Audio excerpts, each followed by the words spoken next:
Good morning friends. तो आज के इस लेक्चर में हम डिस्कस करेंगे मूल अधिकार को, बताएंगे आगे। जो कल आर्टिकल 18 तक हो गया था, जिसमें हम बताए थे कि पहले मूल अधिकार तो यूएसए से आया है, उसके बाद ये एक नैसर्गिक है जो जन्म के साथ ही हमें मिल जाता है, इसके लिए कोई योग्यता नहीं चाहिए। और इसको फ्रेंच भाषा में मूल अधिकार को हम लोग मैग्ना कार्टा बोले थे। और एक फैक्ट था कि इसका रक्षक जो सुप्रीम कोर्ट और हाई कोर्ट दोनों है। और इसमें बताए थे कि ये निलंबित हमेशा राष्ट्रपति करेंगे, लेकिन अगर हमेशा के लिए प्रतिबंध लगाना है तो वो संसद करेंगे। संसद मतलब हो जाएगा लोकसभा, राज्यसभा और राष्ट्रपति। तो निलंबित हमेशा राष्ट्रपति ही करेंगे।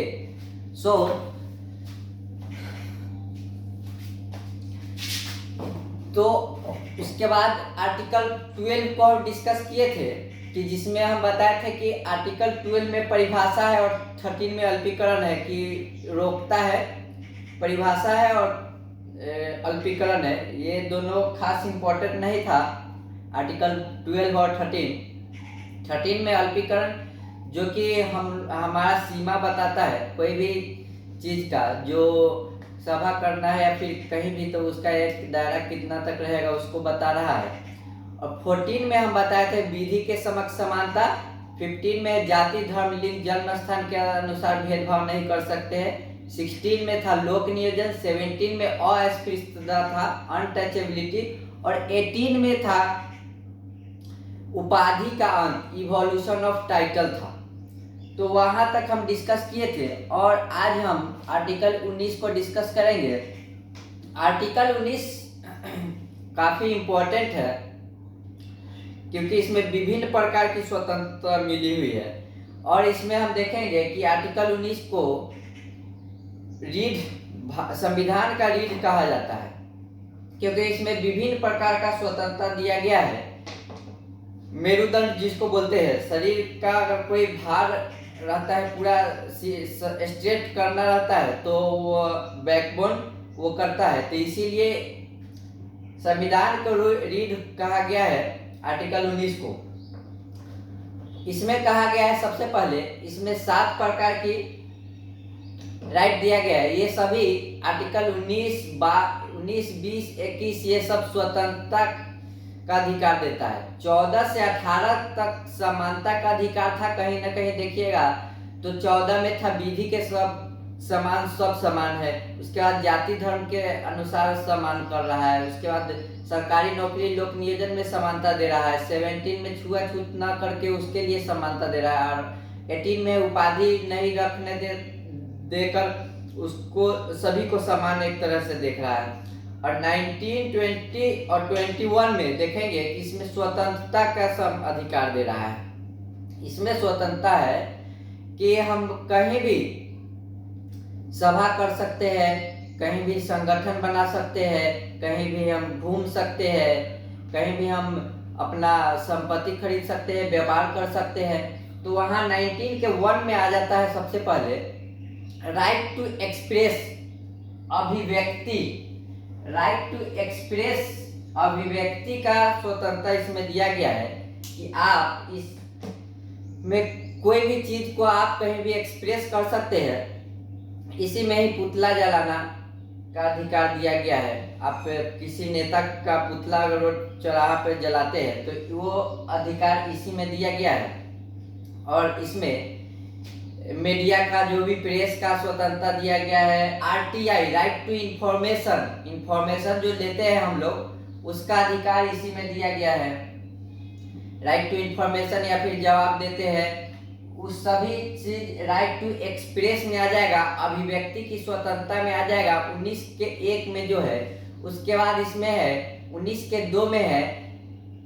उसके बाद इसमें सभा का स्वतंत्रता दिए गए हैं कि आप कहीं भी जाके लोग सभा कर सकते हैं, असेंबल हो सकते हैं, एक जगह जाकर गैदर हो सकते हैं, मीटिंग कर सकते हैं। तो वो सभी आर्टिकल 19 का 2 में सभा की स्वतंत्रता दिया गया है। और सभा करने के बाद आप इसमें संगठन बना सकते हैं। असेंबल होने के बाद आप एक ऑर्गेनाइजेशन बना सकते हैं। तो ये ऑर्गेनाइजेशन 19 का 3 में है, संगठन बना सकते हैं। पहला में अभिव्यक्ति, दूसरा में है सभा और तीसरा में है संगठन, जो कि ऑर्गेनाइजेशन बना सकते हैं। और चौथा में आप कहीं भी भ्रमण कर सकते हैं, कहीं भी ट्रेवल कर सकते हैं, घूम सकते हैं। उसका आर्टिकल 19 का 4 में दिया गया है। 19 के 4 के बाद आता है 19 का 5 में आप वहां जाके जहां मन है वहां बस सकते हैं कहीं भी। तो वो 19 के 5 में है बसने की स्वतंत्रता। उसके बाद है कि संपत्ति की स्वतंत्रता था, जिसको 44वां संविधान संशोधन 1978 मोरारजी देसाई के टाइम में इसको हटा दिया गया। वहां पे दिक्कत होती थी कि कहीं भी हाईवे या फिर पास हो जाता था, तो थोड़े थोड़े जमीन के लिए अगर किसी को फोर्स उस समय नहीं कर सकते थे कि मूल अधिकार में रहता है तब, क्योंकि उसका रक्षक सुप्रीम कोर्ट और हाई कोर्ट है। तो इसलिए मोरारजी देसाई जी अच्छा काम किए कि 44वां संशोधन 1978 में इनको संपत्ति के अधिकार को कानूनी अधिकार बना दिए। कानूनी अधिकार आम लोग नहीं छीन सकता है, लेकिन सरकार चाहे तो वो ले सकती है कानूनी अधिकार के तहत। लेकिन इसमें जमीन लेती है तो वो वहाँ पे 3 गुना 4 गुना जिस हिसाब से उसका रेट है उस जमीन पैसा दे के तब लेती है।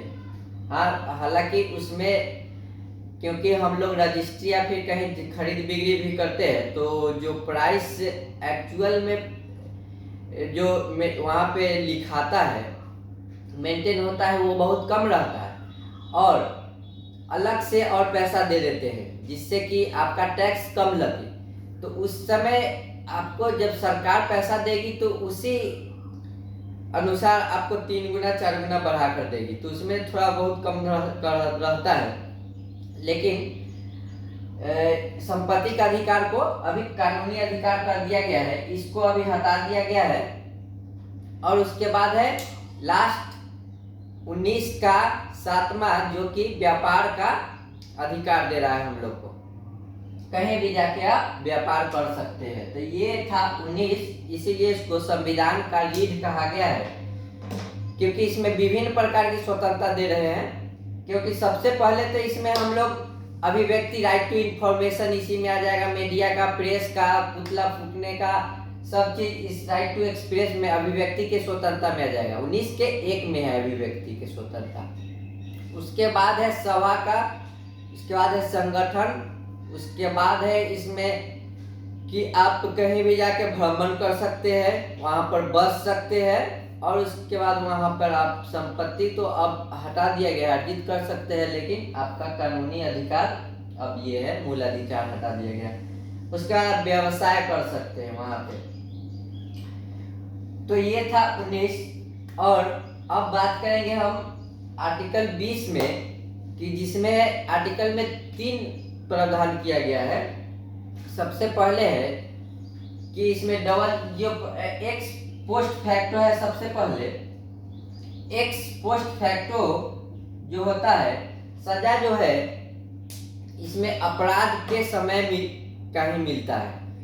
जो अपराध आप किए हैं, अगर कुछ दिन बाद अगर कानून चेंज हो जा रहा है तो आपको अपराध कानून चेंज हो गया उसके अनुसार नहीं मिलेगा। आपके अपराध के टाइम में जो सजा था वो सजा आपको मिलेगा। तो इसलिए इसको बोलते हैं कि सजा अपराध के समय पर जो दिया जाता है वो इसको इंग्लिश एक इसका कोड भाषा है x post facto. X post facto का ये कोड भाषा है ये।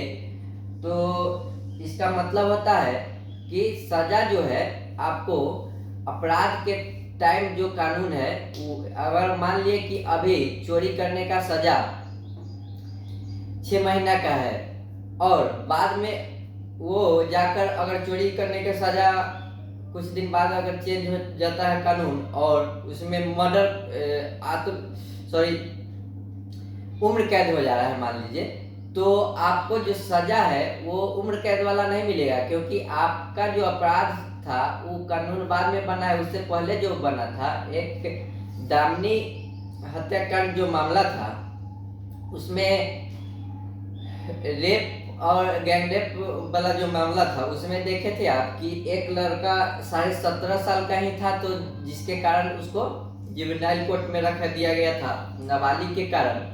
लेकिन वहां पे एक संशोधन भी किया गया था कि आपको अगर जघन अपराध कर रहे हैं तो आपको बालिग 16 साल में ही मान लिया जाता है।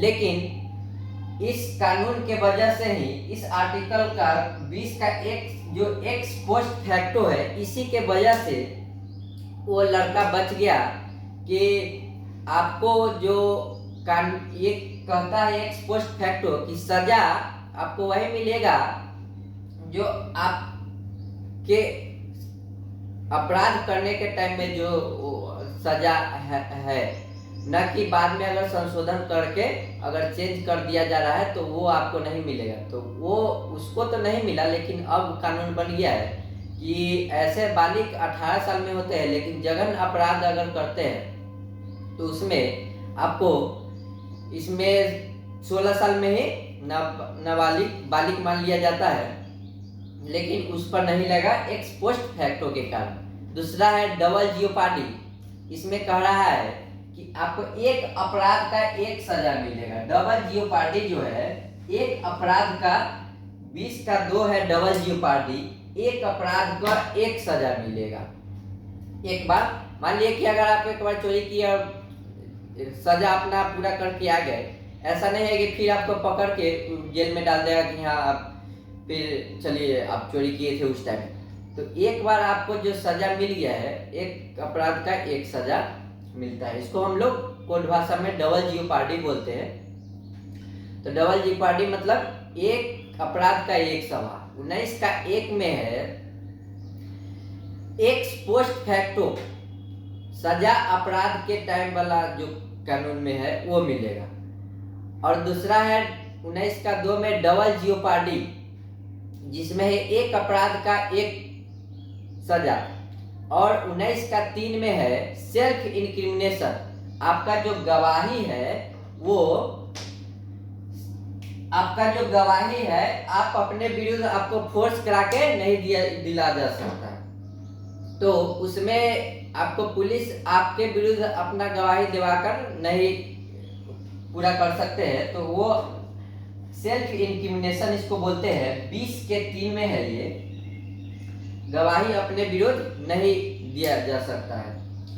तो इसमें आपका 20 आर्टिकल था, 3 था x post facto, double jeopardy और सेल्फ इंक्रिमिनेशन। अब आ जाते हैं 21 आर्टिकल पर, जिसमें है प्राण एवं दैहिक स्वतंत्रता, लाइफ एंड पर्सनल लिबर्टी। तो लाइफ एंड पर्सनल लिबर्टी में है कि आप इसमें आपका जीवन के बारे में और आपका पर्सनल लिबर्टी जो कि स्वतंत्रता, दैहिक स्वतंत्रता है, घूमने फिरने कहीं जाने का, वो सब दिया गया है। इसमें प्राण में है कि प्राण आप किसी को नहीं ले सकते हैं, नहीं अपना प्राण दे भी नहीं सकते हैं, आत्महत्या भी नहीं कर सकते हैं। अगर आत्महत्या करते हुए आप बच गए तो आपको सजा हो जाएगी उसके बाद, क्योंकि आर्टिकल 21 में प्राण का भी आपको मूल अधिकार में दिया गया है।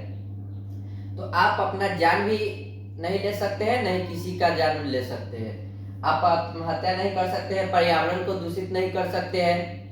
जो हम लोग देखते हैं अक्सर कि हेलमेट लगाकर चेक करते हैं, सीट बेल्ट लगाए हैं कि नहीं, आपका पॉल्यूशन गाड़ी का चेक होता है। तो आपका अनुच्छेद इसके तहत मतलब कि आप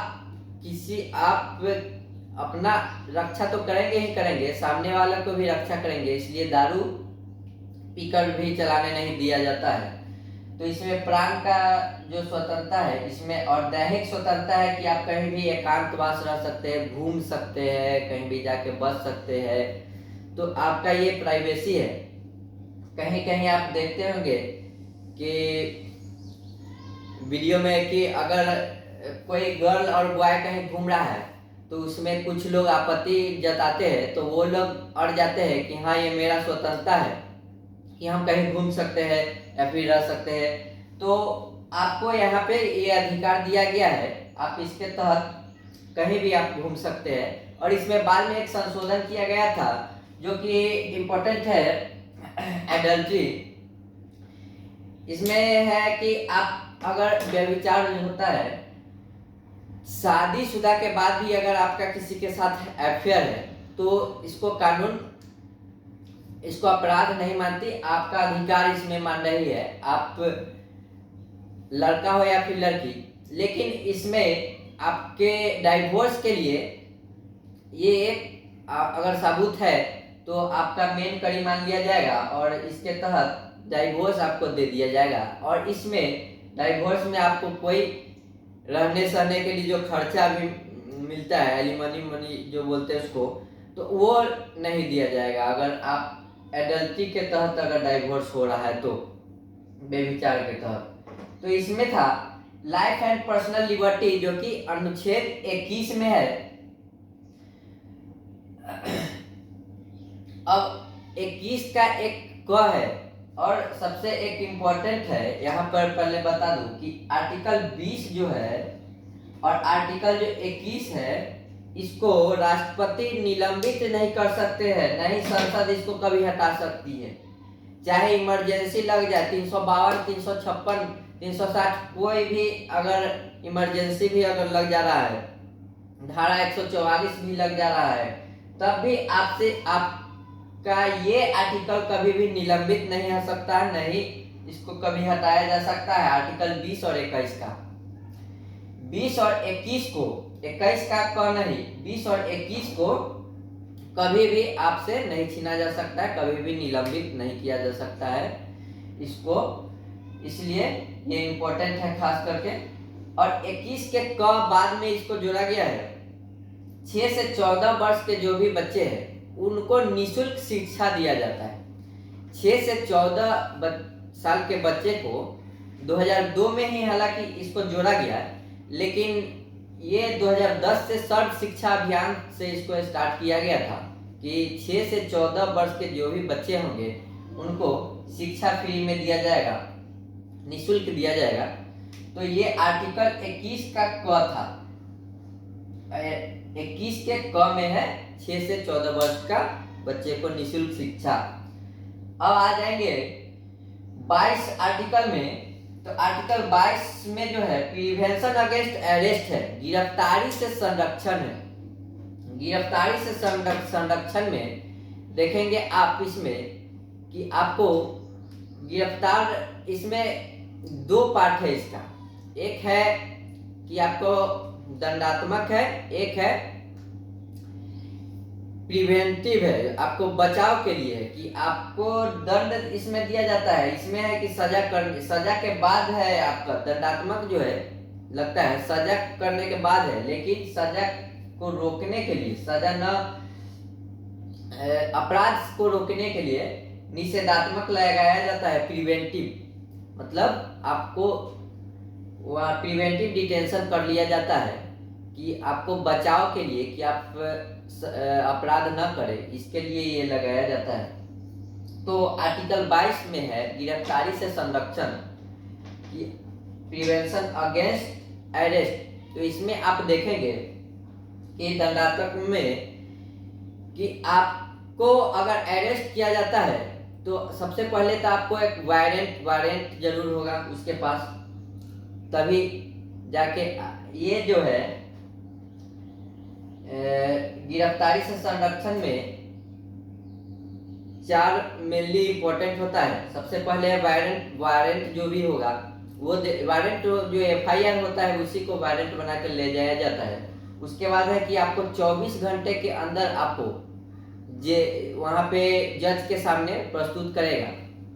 हालांकि इसमें देखेंगे कि अगर संडे पड़ जा रहा है बीच में तो उसको नहीं काम किया जाता है, या फिर जाते वक्त अगर मान लिए कोई रोड जाम है या फिर वो, तो आपको बाद में भी ले जा सकता है तो ऐसा नहीं है कि 24 घंटा में ले जाना ही एकदम अनिवार्य है। पुलिस अपना कोई भी एक्सक्यूज देकर उसको रख सकता है, 1 दिन 2 दिन तक जरूर है कि वो रख लेता है, लेकिन 24 घंटा तक अक्सर कोर्ट में पहुंचा देता है।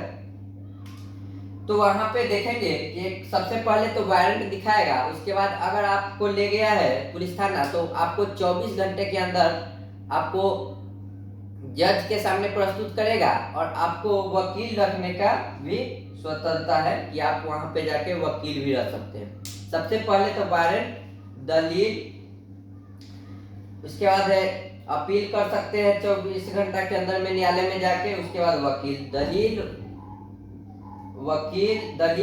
अपील, वकील इसको बोलते हैं हम लोग। और निषेधात्मक में है कि यही चीज को हटा दिया गया है, नहीं वहां पे दलील है, नहीं वहां पे वारंट दिखाएगा, नहीं वहां पे अपील 24 घंटा में जज के सामने प्रस्तुत भी नहीं करना है तो आप वहां अपील भी नहीं कर सकते हैं, और नहीं वहां पे आपको वकील रखने दिया जाता है।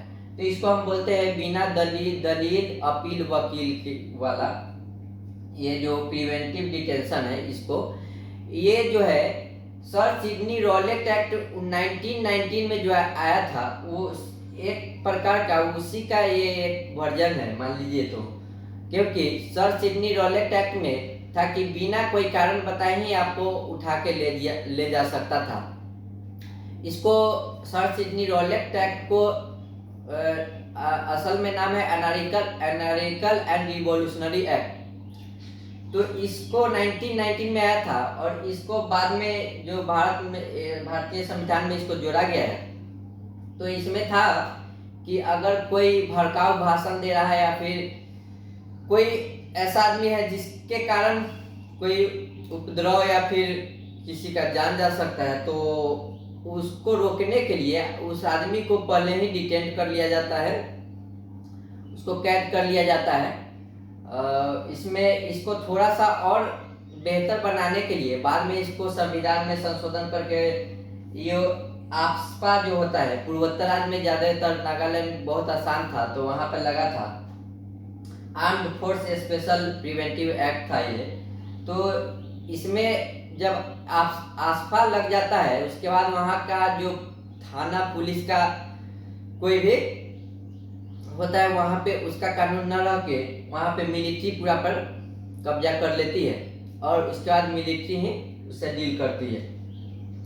तो निषेधात्मक नागालैंड बहुत आसान था तो वहां पे लगा था, पूर्वोत्तर राज्य में अक्सर ये लगता है, ये अभी भी है आसपा। और टाडा बाद में जोड़ा गया, Tada terrorist and destructive act, इसके तहत संजय दत्त को इन्हीं के तहत गिरफ्तार किया गया था। बाद में फिर टाडा पोटा भी लगा था, प्रिवेंशन ऑफ टेररिस्ट एक्ट से बचने के लिए, ये दोनों तो अभी हट गया है। उसके बाद आया था मीसा, ये भी मीसा भी अभी नहीं है, maintenance of internal security, MISA, maintenance of internal security act है। ये इंदिरा गांधी के टाइम में आया था और मोरारजी देसाई जी इनको हटाए थे। इसमें बहुत सारा मिसयूज हुआ था इमरजेंसी के टाइम में। जो भी इंदिरा गांधी के खिलाफ बोलते थे उस समय, तो उसको मेंटेनेंस ऑफ इंटरनल सिक्योरिटी के तहत काफी मिसयूज देखा गया और अरेस्ट कर लिया गया। मीसा भारती लालू यादव की बेटी का नाम भी रखा गया था, तो ये इसी के विरोध में वो रखे थे। तो ये था मीसा। उसके बाद है NSA, नेशनल सिक्योरिटी एक्ट, रासुका बोलते हैं हिंदी में। नेशनल सिक्योरिटी एक्ट बहुत ही खतरनाक होता है। उसके बाद है UAPA, अनलॉफुल एक्टिविटी के बारे में है, अभी ये भी है, लेकिन टाडा पोटा मीसा इसको अभी हटा दिया गया है।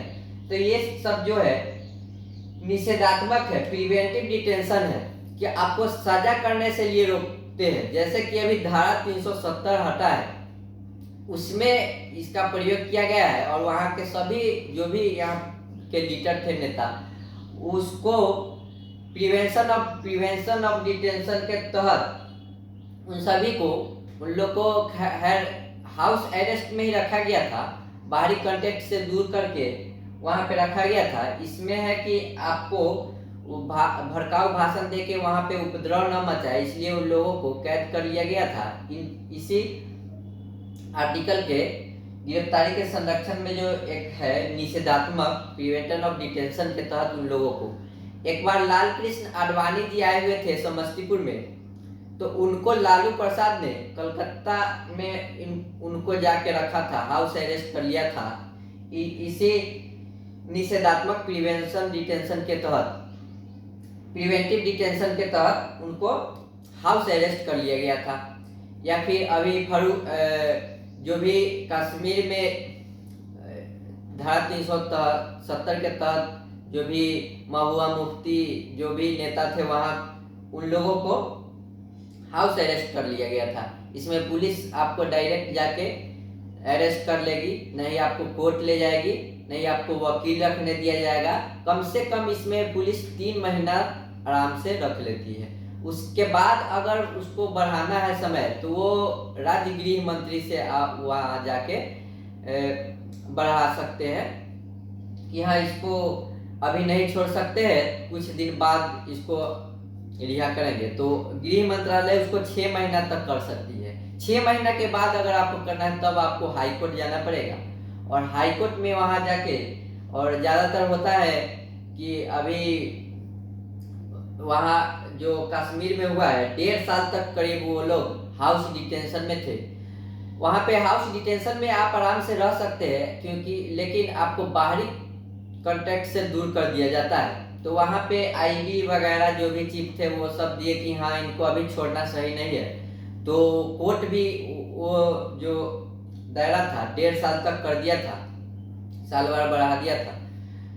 तो गिरफ्तारी के संरक्षण के तहत ही उन लोगों को, और उसमें एक है निषेधात्मक, उनके तहत उन लोगों को डिटेन कर लिया गया था। डिटेन नहीं, उन लोगों को तो हाउस अरेस्ट ही किया गया था, उनके ही घर में बंदी बना लिया था। तो गिरफ्तारी के संरक्षण में कुछ और पॉइंट है जो कि एग्जाम से रिलेटेड इम्पोर्टेंट तो नहीं है, लेकिन इसमें बता दे रहे कि आपको सबसे पहले तो एफआईआर के बाद आपको अगर छोटा मोटा अगर एफआईआर, तो उसमें आपको वहाँ पे इंट्रोगेशन के लिए बुलाया जा सकता है, या फिर आप गवाही दे रहे हैं तो आपको वहाँ बुलाकर पूछा जा सकता है कि हाँ जो भी मामला था, अगर जो एफआईआर हुआ है उसके बारे में पूछा जा सकता है। इंट्रोगेशन के बाद है कस्टडी। कस्टडी में आपको अगर ले जा रहा है तो आपको पकड़ के वहाँ जाके वहाँ भी समझा कर आपको 2-3 घंटा में या फिर 10 घंटा में, एक दिन भी रख सकता है, और आपको समझा बुझाकर आपको कस्टडी से हटा सकता है। या फिर कहीं भी देखिएगा चोर पकड़ाता है तो उसको पकड़ के ले जाता है कस्टडी में, और वहाँ पे जाके थोड़ा उसको समझाकर, समझाने का मतलब है कि पुलिस प्यार से तो समझाएगी नहीं, वो अपने तरीका से समझा के उसको छोड़ देता है। सबसे पहले इंट्रोगेशन के बुलाता है, फिर कस्टडी के लिए, उसके बाद है अरेस्ट। आपको अरेस्ट, अगर अरेस्ट करके ले गई आपको पुलिस, तो आपको कोर्ट वो ले जाएगी। कोर्ट 24 घंटा के अंदर में 24 घंटा तक ले जाएगी।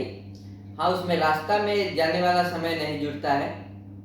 अगर संडे पड़ गया तो आपको 1-2 दिन और रख सकता है, लेकिन आपको 24 घंटा में आपको अरेस्ट करेगी तो आपको वहाँ ले जाएगी। उसके बाद जुडिशियल रिमांड में दे देते हैं। जुडिशियल कस्टडी में, जो जुडिशियल कस्टडी पुलिस से दूर वहाँ के जज का हो जाता है। जेलर तो जेल का देख रेख करता है, लेकिन जज आपको चाहे तो जेल या फिर वहाँ से आपको बेल भी दे सकती है। अगर आपका अपराध जघन्य है तो आपको वहाँ से बेल तो नहीं, जेल हो जाएगी, लेकिन आपका वकील अगर होशियार है और सजा, आप अपराध भी ज़्यादा नहीं किए, तो वहाँ पे जज को इमोशनल करेंगे कि हाँ ये कमाने वाला घर में एक ही है, वहाँ करके बेल दिला देते हैं।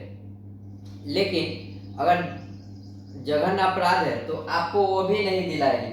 मान लिए कि अगर दामिनी हत्याकांड को देख ले, तो उसमें सभी पर धारा जो पुलिस लगाई हुई थी वो काफ़ी गंभीर धारा लगाई हुई थी। उसमें लगाया हुआ था 376 जो कि रेप होता है उसके बारे में था, 376 का बी जो गैंग रेप हो जाता है उस वो भी लगाया हुआ था। 307 लगाया हुआ था कि मर्डर का प्रयास, और 307 302 भी लगाया था मर्डर। 34 लगाया हुआ था सामूहिक जो अपराध है उसके बारे में लगाया हुआ था। तो उसमें और सारा बहुत सारा आर्टिकल उसमें जोड़ा था। उस और बहुत सारा धारा होता है जिसमें कि आपको सबूत मिटाने का कुछ धारा होता है। डकैती का हो जाता है 394 हो जाता है उसमें। अपहरण का उसमें भी लगाया हुआ था। अपहरण में 365 अपहरण का होता है, और उसके बाद 376 जो है 201 सबूत मिटाने का है, और फिर 394 डकैती का है। तो वो सभी उसमें धारा लगाए हुए थे दामिनी हत्याकांड जो हुआ था उसमें।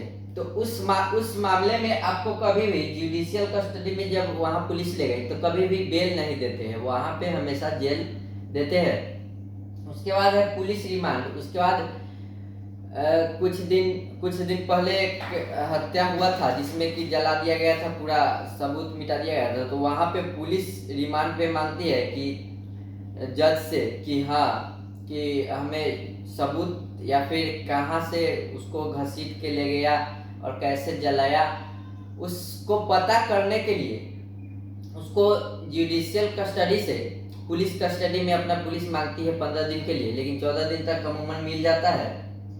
उसके बाद वो जाकर अपना सीन रिक्रिएट करके या फिर जो भी सबूत जुटाते हैं पुलिस, और उसमें रहता है कि आप उसको मार नहीं सकता है। तो वो मारने का सेंस है कि आप हड्डी तक चोट नहीं पहुंचाता है। हालांकि कस्टडियल डेथ में की बात करें तो भारत में 5-6 हजार हर साल हो जाती है। तो इस कारण देखेंगे तो कस्टडियल रिमांड से बचाना चाहती है हमेशा जो भी वकील होते हैं उसके, क्योंकि वहां जाकर वो ऐसा चोट देते हैं जो कि एक्सरे में तो नहीं पकड़ाता है। एक चोट होता है जो कि मांस हड्डी तक पहुंचा कि नहीं एक्सरे में पता चल जाता है। लेकिन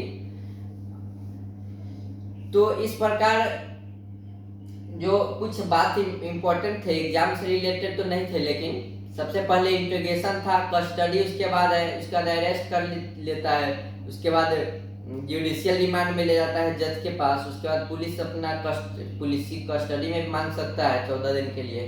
तो इस प्रकार कुछ फैक्ट्स थे तो आपको बताया। तो सबसे पहले आपको फिर से एक बार अगर रिकॉल करा दे तो शुरू से ही अगर करा दे तो इसमें जो मूल अधिकार फंडामेंटल राइट्स है 12 में जो परिभाषा है और 13 में अल्पीकरण है, ये कोई खास इंपॉर्टेंट है नहीं। 14 में है विधि के समक्ष समानता जो ब्रिटेन से लिया गया है, और इसी में एक जोड़ दिया गया है कानून का समान संरक्षक, कानून सबको एक संरक्षक देगी। फिर था 15 में जाति धर्म लिंग जन्म स्थान पर आपका भेदभाव नहीं हो सकता। 16 में लोक नियोजन में समानता था लेकिन पॉजिटिव डिस्क्रिमिनेशन हो सकता है यहाँ पे। 17 में है अस्पृश्यता अनटचेबिलिटी, और 18 में है उपाधियों का अंत इवोल्यूशन ऑफ टाइटल, और 19 में है विभिन्न प्रकार की स्वतंत्रता। 19 के में है जो राइट टू एक्सप्रेस अभिव्यक्ति की स्वतंत्रता, सभा करने की स्वतंत्रता है, संगठन बनाने की स्वतंत्रता है, भ्रमण करने की स्वतंत्रता है, संपत्ति का अब तो हट गया है। इसके बाद है व्यवसाय की आपको स्वतंत्रता है। तो ये सब 19 में है जिसको संविधान को रीढ़ बोलते हैं 19 को। और 20 में है आर्टिकल 3 है, इसमें एक्स पोस्ट फैक्टो सजा अपराध के समय के कानून पर जो मिलेगा। डबल जियोपार्डी है, एक अपराध का एक सजा होगा। उसके बाद सेल्फ इंक्रिमिनेशन गवाही अपने विरोध नहीं दे सकते हैं। उसके बाद है 21 है जिसमें है प्राण एवं दैहिक स्वतंत्रता लाइफ एंड पर्सनल लिबर्टी। उसके बाद है 21 के 6 से 14 वर्ष तक के जो भी बच्चे हैं उनको निःशुल्क शिक्षा। 22 में है गिरफ्तारी से संरक्षक जिसमें एक प्यूनिटिव है दंडात्मक है और एक प्रिवेंटिव है निषेधात्मक है बचाने के लिए। तो इस प्रकार मूल अधिकार की बात करें फंडामेंटल राइट्स की तो यहाँ पर 22 आर्टिकल कंप्लीट हो गए हैं। तो अब आगे की क्लास में हम कुछ और आर्टिकल को बताएंगे, और वो धार्मिक स्वतंत्रता है और शोषण के विरुद्ध जो स्वतंत्रता है उसके बारे में चर्चा करेंगे। अभी समानता और स्वतंत्रता जो कि 19, 20, 21 को हम डिस्कस कर दिए। So thank you.